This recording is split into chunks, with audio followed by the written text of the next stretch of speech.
Welcome to the Better Than Bitter podcast, episode 38, To Date or to Heal. Today we have Robyn Vogel. She is a trauma-informed love and intimacy coach. She's recognized as one of the top teachers in the heart of her community, and she's the founder of Come Back to Love, which is known for providing trauma-informed, heart-centered solutions that are designed to ignite a sense of love, expand the spirit, and heal the past. In a time of fleeting social media interactions, our 1 hour coffee dates, and the world that look like it's falling apart, Robyn offers hope, genuine human connection, and inner transformation. She has worked with so many people and enveloped in a warm transmission of divine love, absorbing heart healing wisdom that is shared by Robyn. We are so happy to have her on the Better Than Bitter podcast because there are so many questions about when to start dating or when to focus on healing. So again, welcome, Robyn. Thank you so much, Tania. Thanks for having me here today.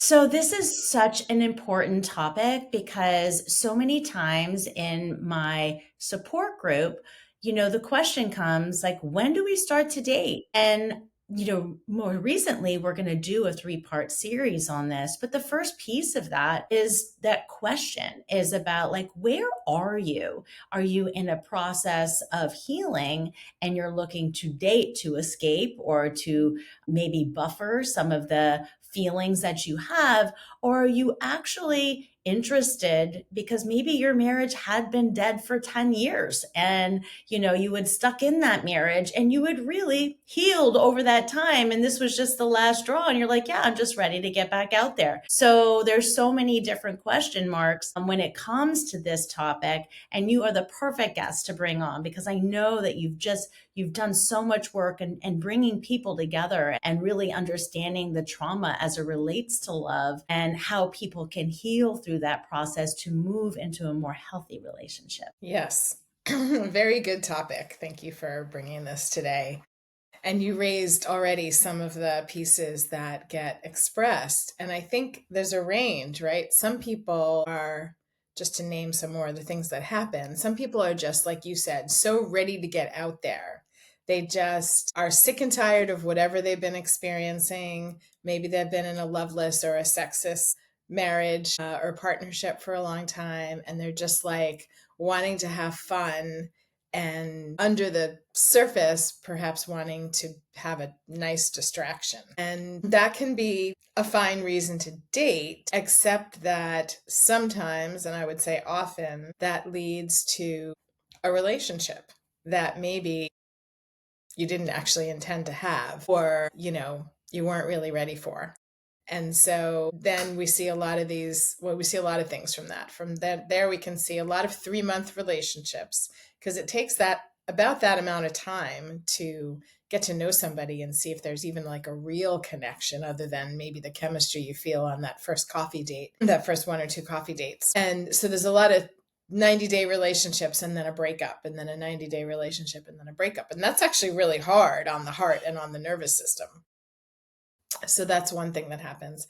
The other thing that happens is that people actually get into a longer term relationship and they find that they're noticing a repetition of patterns, a repetition of themes, a repetition of hurts maybe.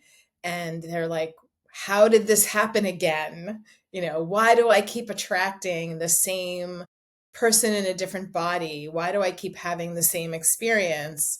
I thought I dealt with this, trauma from my past. I thought I healed the last heartbreak I had. I thought I was done with the abuse I experienced as a child, whatever it is, fill in the blank. And there it is again. And I'm not saying that that's not going to happen because we sort of carry our thematic life wounds with us and deal with them on different levels ongoing.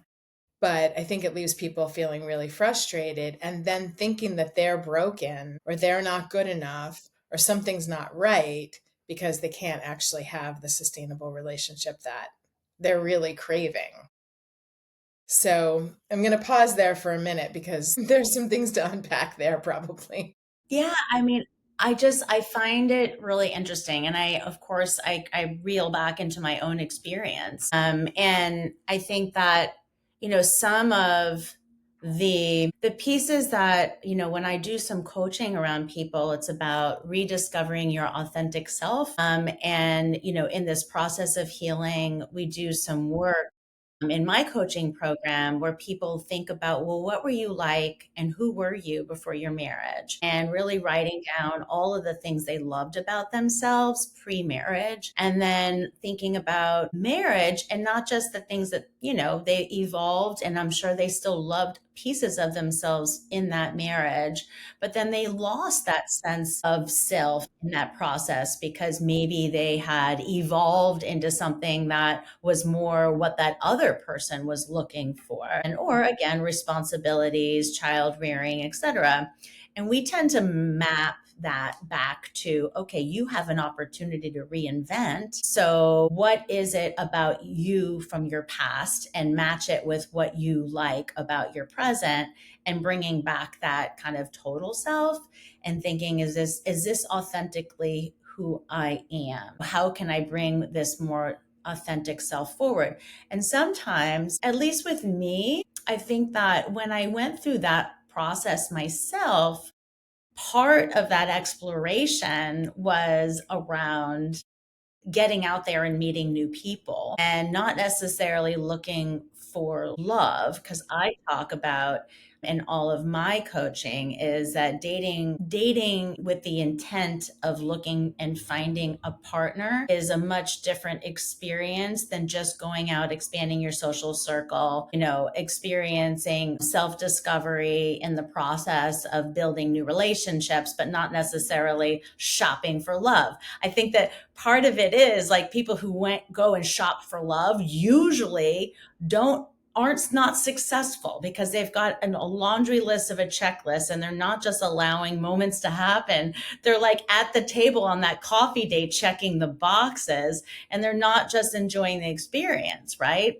And so, I think that, yeah, we all need to heal, no matter if you had initiated a divorce or if somebody else had initiated the divorce. And yeah, trauma, you're back. You don't want to repeat the same patterns, recognizing those patterns. And you're right. But the question is like, yeah, you're going to potentially, if you go out with 20 people, you might end up in a relationship. I ended up in almost a 2-year relationship post divorce. And, but I'm so grateful that I had that experience. Like, I feel like it allowed for me to feel like connected and love again that I had obviously, when you have a marriage, a long-term marriage, like you said, like kind of a loveless marriage, like it just felt really good. But I think for me, I had a more healthy mindset around it because when it ended, I was like, I still really care for this person and I still want to be friends and connected because they played such an important part of my life during a time period. And I think we were that for each other. And I think that, I don't know, like, is it a bad thing? Like, I mean, does it, I didn't have that series of 3-month relationships. I had, a lot of dates, I kind of give, the 3-date rule, like, okay, like if there's a connection after 3, I might go to 4, but after 3, it's more curious. Like, I don't really feel like there's a long-standing connection, but maybe we could still be friends. I'm friends with almost every guy that I actually went on a date with. Is that a crazy thing? Just because I think that, like, if it's not a love connection, my intent, if you listen to my intent, I wanted to expand my social circle, right? And meet new people. And that was my intent with dating. And so just because it wasn't a love connection, because I went with that intent, I was able to ask, would they be okay with us just staying friends? And it's really amazing how many people say yes because everyone's looking for companionship, company, connection in different ways. And you're not going to always get everything from one person. So I don't know. I'm really just curious about the dating and the healing. And can we, Robyn, Yes. can we heal and date in the same way? And how do we do that in a healthy way? Right. It's a great question. So, first of all, your story is your unique story. I know we had this conversation elsewhere, and I am not friends with all the people that I dated because I'm someone who has a lot of community already and a lot of friends. So, it's interesting what you said because when I was dating and thinking about relationship, it was like wanting somebody to come in and join this whole community of people. So I would always say, like, I'm not collecting friends. So it just shows like everybody's different, right? And whatever your journey is your journey. And that's the journey to honor. So one of the mantras that I've been playing with, besides, come back to love is the name of my business. And that is the mantra that I, live and breathe and drink in my water glass every day. How do we come back to the love that's inside ourselves and know that we are love no matter what? So all of my work is sort of founded and informed by that truth or that mission, if you will. And then as I've been doing this work for 20 years and I've seen so many things. And one of the things I see the most is people that are really suffering inside because they want to be in relationship and they're not. They want companionship. They want to make decisions together with a partner. They want great sex. They want intimacy. They want connection. They want to share their lives with someone. Yes, to all that good stuff. And they're struggling with, why isn't it happening? Why do I keep repeating patterns? Why aren't I getting to where I want to get to in this realm of relationship and love and sex and intimacy? And the thing that I notice the most is a leap over the issues, whatever the issues are. And we've all got them, right? We've all got them. Me, you, everybody. It's human. So just want to say that to the listeners. And when you leap over the issues, you don't really understand yourself and well enough to be in that long-lasting relationship. I'm not saying this is 100% of the time, but in the people for the people that are really struggling. And there's obstacles in there to love because we all end up protecting our hearts after we got hurt. And then sometimes for many of us, that started when we were, 5 years old. And we've just, have this sort of protective pattern that got established over many years. So back to leaping over, I call it trauma bypass. It's like bypassing the trauma that's there, or, maybe trauma is too heavy a word for some people, but bypassing whatever the issues are and getting into relationship. And again, like sort of running on a hamster wheel and not having the long lasting relationship that you want. So I sort of put out on social media, stop dating and start healing. And it's an extreme statement. You asked, can we be dating and healing at the same time? Yes, of course, but it depends where you're focusing. A lot of people, unfortunately, because it's what we learned, we tend to focus outward. We tend to just put all our eggs in the basket that's out there, and we're not paying attention to ourselves and what's happening. And can you do those things in parallel? Yes, as long as you don't lose sight of yourself, as long as you don't give everything to your partner and forget about yourself, as long as you don't make decisions based on only what that other person wants and start people pleasing and not taking care of yourself and really noticing what's happening inside of you, which is a very common experience, which I'm sure you have seen over and over and over again in the work that you're doing. So Yeah, I mean, yeah, that's it's, the people pleasing piece of it is so interesting. yes, very And common. I slip into it. I think that for, some, is it people pleasing or is it, considering I can, by helping and saving others, it makes you feel and pumps you up to feel that you're doing good. So when you're pleasing somebody else, maybe they're in a bad place and you're bringing them up, you kind of forget about your own problems, right? Because you're helping others. And I see that so much in That's how it people. sounds. Yeah, I see it so much in people that are nurturers, and the nurturers, of course, tend to date, the people who are a little bit more narcissistic. So, it becomes Yes. that pattern of behavior for sure.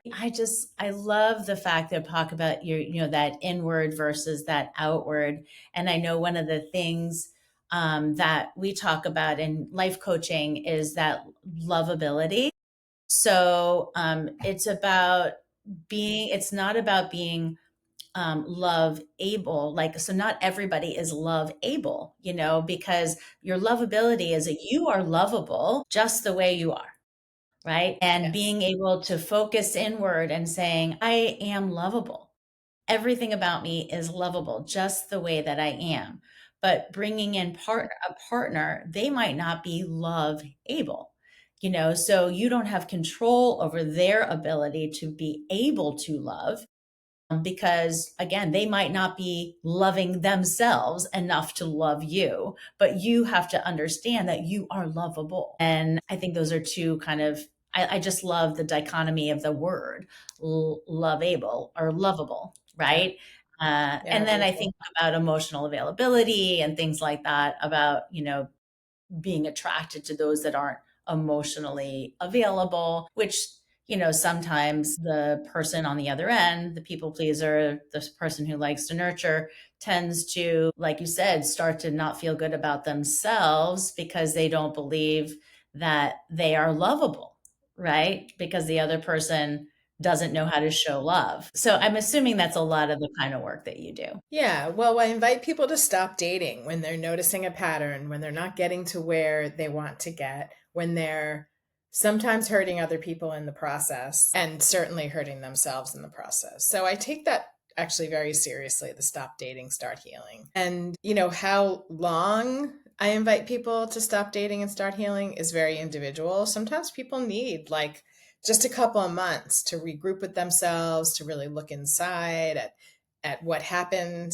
and why it happened and what was their role in it happening, so that they have greater insight into themselves and they can bring more of a healthy version of themselves to the next relationship. Sometimes people really need, a lot of in-depth time to focus on themselves, and nobody wants to hear take a year and focus on yourself. But, you know, it's like on the other side of that, you're way more of your true self. And when you're your true or truest self, you're going to align and attract a partner that actually meets you there. And so that dynamic that you described of the nurturer and the one that needs rescuing, I'm a very nurturing person, and I don't want to dedicate my life to a relationship where I'm rescuing a partner and nobody actually does. So it feels good in the beginning. And then a couple years in, it's like, how did I get here? And this person is, and then they rattle off all of the judgments they have about their person. And it's like, wait. This person was that person when you met them, but you were in that space wanting to feel good about yourself. We all want to feel good about ourselves. But the way that you got that feedback about being lovable, perhaps, is that you were doing something nice and nurturing for someone else. And that's a beautiful Mhm. thing, except when it's an imbalanced pattern, and then into the relationship a few years, you're unhappy and you're blaming the other person for being needy and being whatever and not being able to take care of the house and clean up in the kitchen. And it's like, I totally understand and have compassion for that dilemma. And we have to be really, really conscious in our choosing. So, what are some of the exercises that we could be prompting our audience to be able to have that understanding and recognition of where they are? So, you said you stop dating and start healing, but how can we help them determine where they are in that timeline? Yeah, Just some agree. like small exercises to just checklists, like, okay, well, is where I'm thinking or what I'm doing? Like, is it Right. yeah. So how can we kind of guide people to figure out where they are? So I would say the first thing to do, because people ask me that question a lot. Well, how do I know if I should stop dating and start healing? What are the indicators? So you and I have both said a couple of them so far, but just to repeat, you're not where you want to be in relationship. You're noticing patterns repeating themselves. You kind of feel like you're running on a hamster wheel.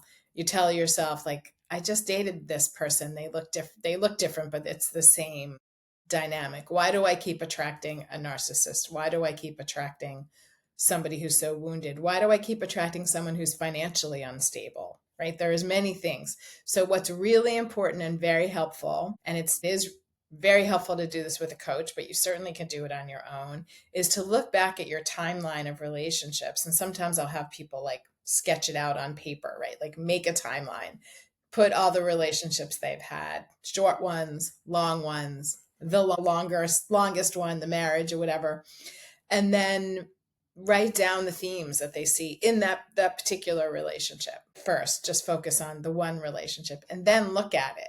And no doubt there will be themes along the way. And that's really helpful. That's great information for you. And then you can also see like, well, did all of that happen 20 years ago? Or is it like, my last breakup, which was last month? So also everybody knows themselves. So if you ask yourself, like, is it time to do some healing work? Do I need to do some healing work on myself? The answer is yes. Then there's no right answer, right? Go for it. So that's the first thing, just to really self-identify, out yourself as somebody who should do that. And just a little tiny story before we get into, and I'll say a few more things about exercises. But, I'm going to be 60 this year, but I remember back in my 20s dating, and then I was looking for my partner, right? I was looking for my husband, at least subconsciously. I wouldn't tell that to anybody at the time, but I noticed I was having several relationships with people I really liked, that I really cared for. One that was a really old, like childhood friend that I really loved and adored. And what I noticed is that I kept hurting them, people I really cared about and loved, over and over again. And like sabotage. Even at that age, I didn't. Yeah, sabotaging, yes. Not maybe choosing correctly for myself, granted, I was in my 20s, but somewhere inside me, I knew, and I told myself, stop dating and start healing. So it actually began, however many years ago that was, 35 years ago. And I took my own advice, and I stopped completely. And I did that again later on in my life, in my 40s, when I was noticing patterns and I was like, I'm hurting myself. So I stopped and like had a 1-year period of celibacy that actually lasted 2 years. Just wanted to share that. And so, okay, so self-identify, notice, what's going on, pause. And you want to look at themes and where they came from in your life. And I think for a lot of people, they can see like, I've been feeling abandoned. I keep getting left. I was abandoned as a child. I had this neglectful experience with a parent or whatever it was that happened. And then you also want to look at your mindset. You brought up lovable, love able, but lovable first, and notice, like, do you feel lovable? Is it something you feel about yourself? Do you know that one, your love, period, capital L, and two, do you feel like you're someone who's worthy of love? What are you telling yourself? Because your mind can tell you all kinds of things. And so we want to, in the Come Back to Love approach, we actually do a 4 gates approach. So there's 4 aspects that we're looking at in terms of healing. And the first one is the emotional. The second one is the mind. What are you telling yourself? What have the repeated thoughts. And sometimes it takes mindfulness to notice what those thoughts are, because you're so used to telling yourself, I'm not good enough, that you stop noticing that you're telling yourself, I'm not good enough. And when you pause and slow down and just have the intention of hearing those thoughts more often, you will hear them more often. And then you'll recognize, oh, wow, I'm telling that to myself 10 times a day. And then okay, this is something that needs work, because whatever you tell yourself, the energetic and the energy of that thought is what you're living and bringing into the world. And like attracts like. So you tell yourself, I'm not lovable, I'm a shitty person, I'm bad at this, I'm not good enough. And then you're undoubtedly going to attract that energy to you. And then you're attracting someone who feels similarly. I'm not saying this happens 100% of the time, but it happens a lot because we bring to us what we need to heal, which is the good news and bad news. Yeah. So I'll just stick with those 2 because that's a lot to focus on. Yeah. Okay. So we've talked a lot about this idea of when is the right time, being able to establish that timeline, being able to look at your past history of relationships and getting a really good understanding of what the relationship looked like from the outside in, considering you're reflecting back, being able to look at habits and actually write them on a piece of paper to be able to see kind of like, oh, okay, I see a habit here. So that's one way of really first establishing the understanding of where you are in terms of being ready to date or ready to heal. Because if you are seeing that pattern of behavior, that's a huge bell to say like, all right, you got to heal from this because ultimately you're going to end up with the next one exactly like the one before and the one before. But then we talk about, is it time to heal? So what does that even mean? So how do we heal, Robyn? Like, what is the process for healing?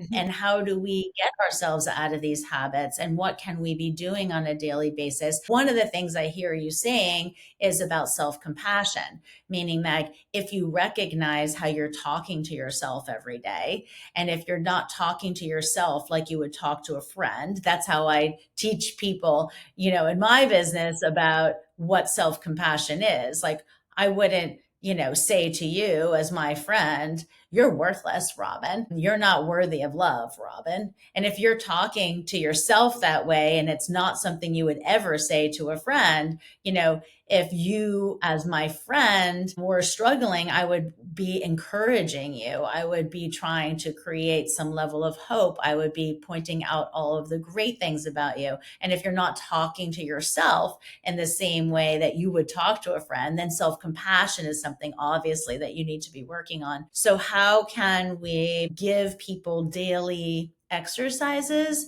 to work on healing? As like I said, easy to do the daily. And obviously the harder piece is getting into work with someone like you who's really dealing with the deeper trauma that's associated with that. But is there like things that people can be doing daily to kind of Yeah, lift and themselves I up don't and think it's easy to do the daily. I don't think it's easy to do the daily, actually. I think we are all living, pretty speedy life these days. And what I invite people to do, and I'll talk about the thoughts and how to work with those in a moment. But what I invite people to do is have like a practice time. Usually I suggest once a week, like on a Saturday, for example, to set an intention in the morning to say, okay, today for the next 3 hours, I'm going to watch my thoughts and just be like hyper aware for 3 hours and watch your thoughts.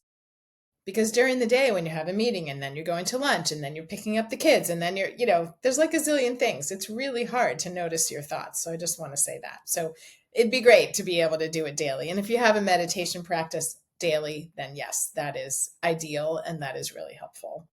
So compassion, self compassion is definitely part of it. And like you said, speak to yourself like you would speak to a friend, like you would speak to a child, really. If a child were upset, you wouldn't be like, what's going on with you? Why are you acting this way? You would be like, oh my gosh, sweetie, what's happening? Tell me more. It's like the opposite of how sometimes people are speaking to themselves. And it's actually takes so this is from the world of neuroscience and neuroplasticity. The brain gets into patterns and it takes actually a lot of work, repetition. The repetition is what changes the brain. And that's why you say a daily practice, which, yes, feeds the repetition. The brain gets stuck in patterns, and that's where these thoughts just keep looping. I'm not worthy, let's say, or I don't deserve love is something that got communicated somewhere down the road, somewhere in the past, not down the road, down the road in the past. And the brain and the body just took that on. Let's say, I don't really deserve love. I'm not really a good enough person to be loved. Let's just say that's the thought. And unfortunately, the repetition of that thought gets it really stuck in the brain and it creates actually a groove in the brain. And if you think about, I teach it in this way. If you think about a marble that's sitting on top of like a sort of sandy mountaintop, and there's a really deep groove, and then there's no groove on the other side, the marble's going to go down the really deep groove, right? It's easy. We know that that's what would happen. All we have to do is give it a little tap, And there it goes down the groove. And that's the repetition of thought that you're telling yourself. I'm not good enough. I'm not really worthy of love. And that'll just keep repeating itself. You can see if you want to create a new groove, a new thought, a loving thought about yourself, you actually have to work at it. You have to push it now a little bit further. You might have to push it down the first time to get the groove started. You have to keep going so that the groove gets established. And there's a lot of very specific tools in the world of neuroscience that have been proven that will actually create a new pattern in the brain so that you go from, I don't deserve love, I'm not good enough, to, wow, I'm an amazing person, I'm great just as I am, and I totally deserve love. Now, you can just practice, like you said, what would be a daily practice? You could actually, once you've identified one of your negative limiting beliefs, you could turn it to something that you would like to believe. And you could, in the mirror every day, tell yourself that belief. Now, the thing that's going to happen is that there are parts, I'm an internal family systems therapist along with a coach. But what happens is other parts will show up and be like, no, that's not true. What do you mean? Come on. They'll be like all these, like, sort of a chorus in the background. You might not hear them loudly, but they'll be there.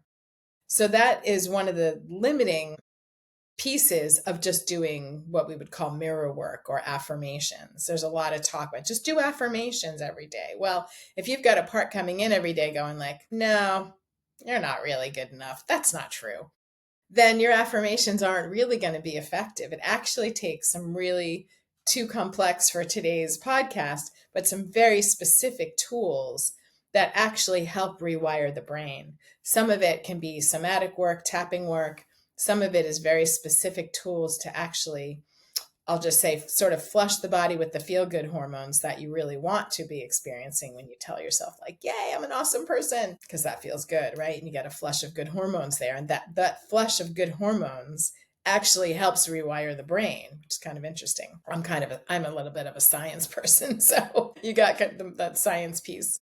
I love that. It's so similar to like the coaching that I was trained in as well, doing the thought downloads. We talk about doing them DLA, but 5-10 minutes, just getting those ruminating thoughts out on paper and then looking at those thoughts to be like, are those absolutely true? Or are they just the truth that I've created? I talk about the truth and my truth. Again, it comes back to that limiting belief. And am I waking up every morning having these same my thoughts versus the truth? The truth being is the circumstance, and the thought being something that is just your thinking around the life circumstance. And however you're thinking about it is what's creating your feelings for the day, right? So just getting that thought out on paper and being like, okay, is that thought something I know is absolutely true? And if it's something, just keep going with that the recording is, in case. But so I just want to say that is actually really similar to Byron Katie's are you work still there? of asking the 4 questions. So for those listening, you can look up Byron Katie. It's not work that I do with my clients, but it is very similar to what Tania was just saying. And basically the first question is it true? And the second question is, how do you know it's true? So, like, can you prove that that's true? If you're thinking to yourself, well, I'm not a great person and I'm not worthy of love, then the next question is, like, is that true? And how do you know it's true? So that's a really good start to the neuroplasticity work, because you're really looking at yourself and what's happening inside. All right, we are back online. Do you hear me? Yeah, I just gave a little talk about Byron Katie's work, which is Good. very similar Yeah. to what you were saying. Notice a limiting belief and to pause and say, the first question she asks is it true? And the second question is, how do you know it's true? So again, Yeah. it invites you, just like you were saying, to really look at what's the thought and what's actually going on. What's the real truth of what's going on? And What's I the always story talk you've been about telling yourself, rescripting. and what's the truth? Yeah. Yeah, So I talk about the rescripting. It's like, well, exactly. what's another way I could be thinking about this to produce a different feeling for myself? Because every day, if Mm-hmm. I'm being a results oriented person, if I'm feeling hopeless, how am I going to act, react, and behave versus if I'm feeling empowered? Right. So when I'm feeling empowered, I act, react, and behave in a way that most likely is going to get me the results that I'm looking for in my life. Versus if I'm feeling hopeless, then how am I going to act, react, and behave? And is that going to get me the results? So if you have clarity around what you want in your life and the outcome, and then you have to understand, like, to get that outcome, how am I showing up? What are my actions? What are my inactions? What are my behaviors? What are my reactions that I'm going to be needing to manage to get me that result? And to be able to show up that way, how do I need to feel? And to feel that way, what do I need to be thinking? And so I work kind of, we call it, it's like this thought framework model. And I work through with all my clients exactly this. We either start with an outcome, or we start with a thought, or we start with how we're feeling. And then we build out from there the pieces of the model that allow for us to have a full vision about how it's all interconnected. So our thoughts are directly connected to the results we're getting in our lives, right? Because the thoughts is Yeah, for where sure. everything comes from. And it's just the same exact thing you're doing. You're doing this with people every day. You're, saying, let's pay attention to our thoughts on a Saturday for 3 hours. I'm like, okay, just get them out on paper because they're ruminating. Because you talked about being on that hamster wheel, or talking about, how can we get out of our own head on those repeating thoughts? And the best way Yeah. is to get them out, Yes. and then And I and want then to I want to add evaluate them. another piece that feels, Yeah. yes, up and out. But I want to add another piece that feels really important, because it's true, working with your thoughts, and that is, so helpful. And there's so much, like you said, there's so much science, and we know that what we're thinking, we know that energy follows thought. So you have a thought, the energy follows from there.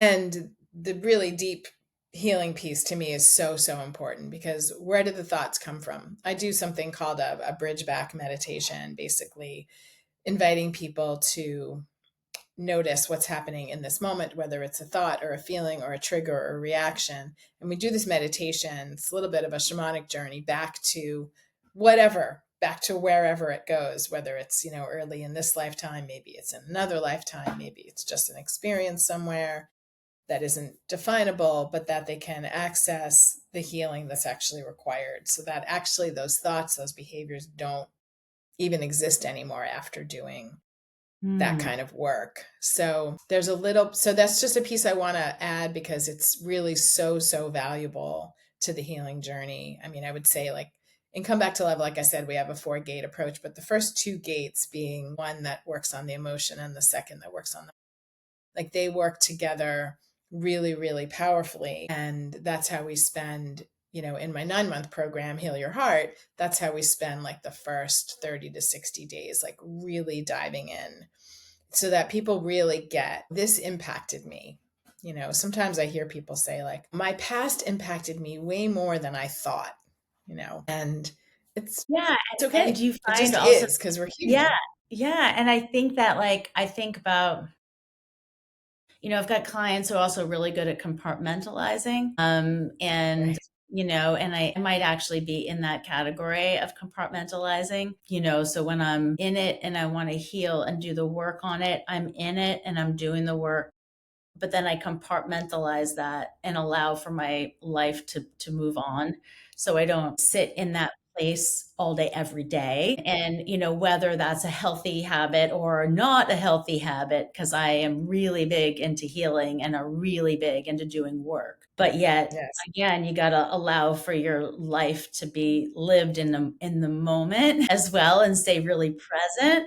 And so, I think that that's, like, I would say people would say that that would be my superpower, is I have that capacity to be able to do that. And a lot of people don't, like, it's, a lot of people don't have the ability to move into their daily lives, and function, when they're in the process of healing. It's just all encompassing, because the pain that's coming up, and everything that's coming forward, which is so important to face, but it just doesn't seem to ever have any level of relief. Mm, I don't know if you can address it, and I don't know why I wanted to talk about that, but I just think that yeah. that's important because I have clients who are in those kind of different categories, some that are able to Yeah. heal and work and function. And I have other ones that just are healing, working, and not functioning. Mm. Well, I would say that it's really helpful to think about it as the ocean waves, that things come in and they go out, and they come in and they go out. And so that's one thing just in terms of how to conceptualize it. And also to know that when emotion, it's the same image of the waves. When emotion is strong, it shows up strongly, but it has, a natural flow. It comes strongly and then it releases, and you come back to a state of regulation in your nervous system and in your body. And I think it's really helpful to know that that is most typically the case, and you're not going to feel what you're afraid to feel forever. I mean, I think that's what keeps people, I know it used to keep me from allowing myself to feel strong feelings, because I was afraid that I would feel that way forever. And of course, nobody wants to feel that way forever. And thankfully, our bodies won't let us feel that way forever if we're, healthy and to fairly healthy.